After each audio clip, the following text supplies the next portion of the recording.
उज्जैन नगरी में नित्य वेदों का अध्ययन करने वाले एक ब्राह्मण देवता रहते थे। उनका नाम वेदप्रिय था। वेदप्रिय प्रतिदिन पार्थिव शिवलिंग बनाकर उसकी पूजा करते थे।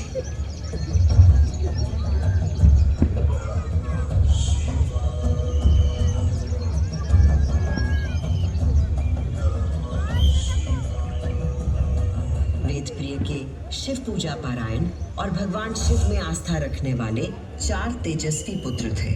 उनके नाम थे देवप्रिय, प्रियमेधा, सुकृत और सुव्रत। चारों सद्गुणों में अपने धार्मिक पिता से कम न थे।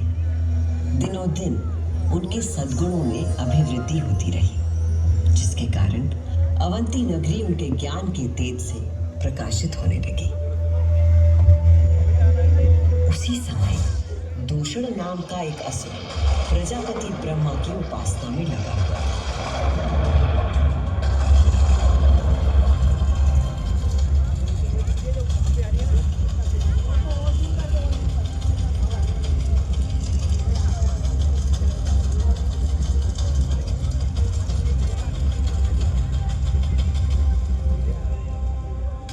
ब्रह्मा जी से अजय होने का वर पाकर दूषण वेद, धर्म और धर्मात्माओं पर आक्रमण करने लगा।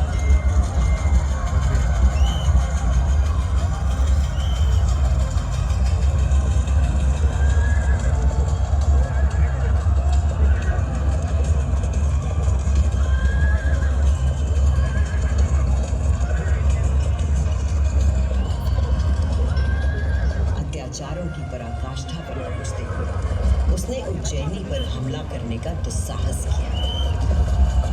उज्जैनी में त्राही त्राही मच गई।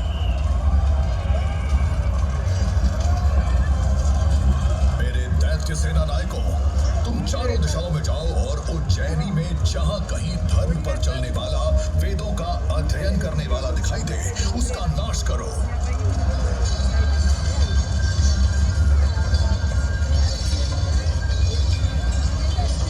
उस असुर से यदि कोई भयभीत नहीं था तो वो थे वेदप्रिय के चारों शिव भक्त पुत्र। नगर को भयाक्रांत देख उन चारों ने उज्जैनी के नागरिकों को आश्वासन दिया। उज्जैनी के नागरिकों, आप सभी अपने भक्तों पर सदा कृपा करने वाले भगवान शंकर पर विश्वास रखें और उनका ध्यान करें। भगवान सबकी रक्षा करेंगे।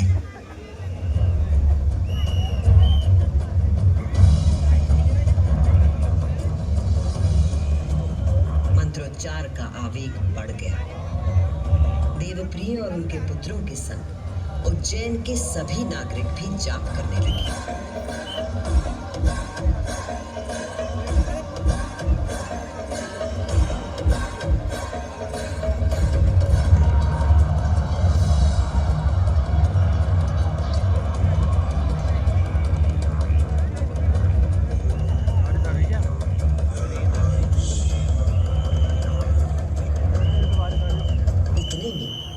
असुर दूषण अपनी सेना के साथ वहां पहुंच गया और उसने वेदप्रिय के पुत्रों को देख अपने सैनिकों को आज्ञा दी।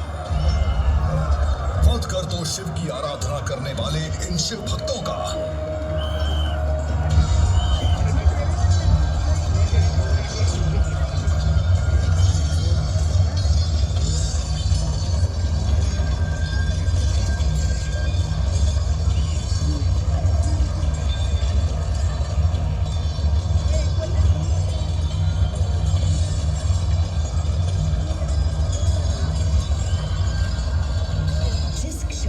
दुष्ट असुर दूषण ने उन निर्दोष व्यक्तियों की हत्या का आदेश दिया, उसी क्षण पूजा किए जा रहे पार्थिव शिवलिंग के स्थान पर भयंकर विस्फोट के साथ एक गर्त हो गया और उस गर्त से घोर गर्जना कर प्रकट हुए महाकाल।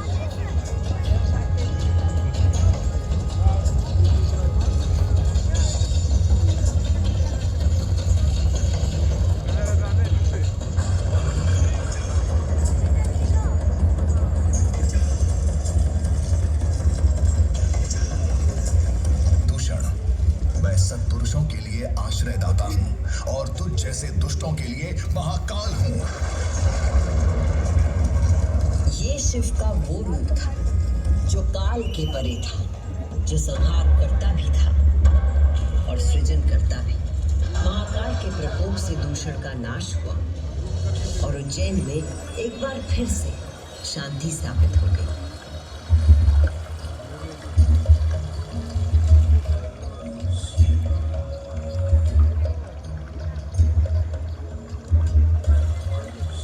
उज्जैनी के लोगों की आस्था से प्रसन्न भगवान महाकाल ने उन्हें वरदान मांगने को कहा। उज्जैन के निवासियों ने भगवान महाकाल को उनके भक्तों की रक्षा करने के लिए उसी स्थान पर सदा के लिए विराजमान होने को कहा। तब देवादिदेव उज्जैन में ही विराजमान हो गए और वहां चारों ओर की एक एक कोस भूमि ज्योतिर्लिंग रूपी भगवान शिव का स्थल बन गई। इस अद्भुत घटना के साक्षी बने समस्त देवता, गंधर्व और ऋषि मुनि। उज्जैन का वातावरण दिव्य ध्वनियों और मंत्रों से गूंज उठा।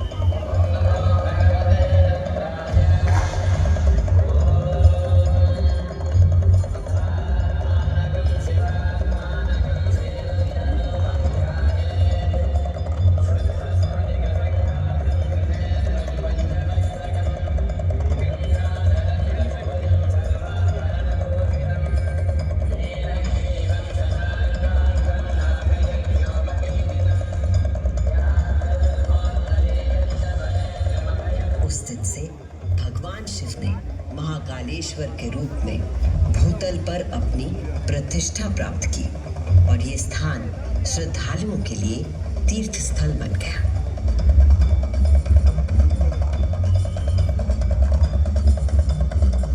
शिव पुराण में 12 ज्योतिर्लिंगों में से एक महाकालेश्वर ज्योतिर्लिंग।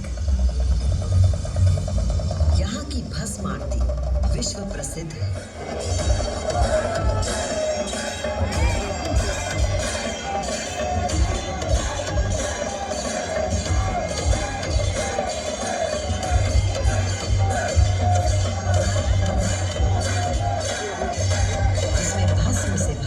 श्रृंगार किया जाता है क्योंकि महाकाल की तरह भस्म अविनाशी और अपरिवर्तनीय होता है। इस आरती की शक्ति और महिमा ऐसी है कि भक्तों के सारे पाप समाप्त हो जाते हैं।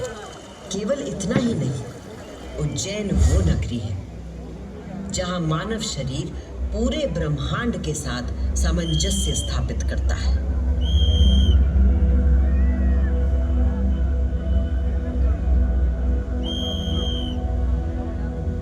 यत् पिंडे तत् ब्रह्मांडे, अर्थात जो कुछ मानव शरीर में है वही ब्रह्मांड में भी विद्यमान है।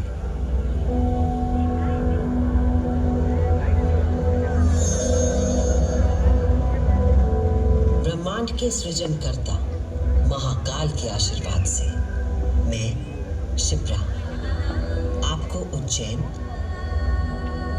तथा महाकाल की शक्ति, भक्ति और मुक्ति की गाथाएं सुनाती रहूंगी। काल का प्रवाह अनंत है, इसलिए जब तक महाकाल है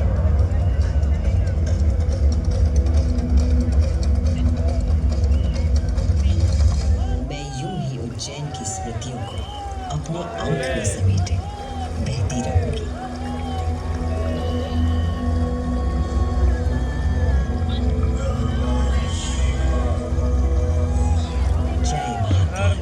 जय महाकाल।